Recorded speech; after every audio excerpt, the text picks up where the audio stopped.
எலும்புகள் உருவாகல, நரம்புகள் உருவாகல, தசைகள் உருவாகல, தரிசனம் உருவானதே.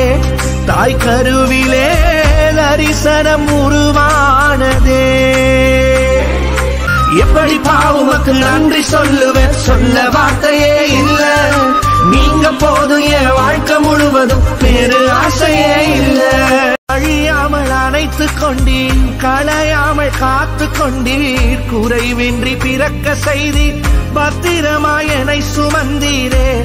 தாய் கருவிலே பத்திரமாய் என்னை சுமந்தீரே.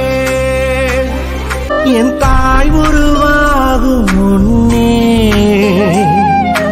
என் கருவை கண்டீரையா, என் பெயர்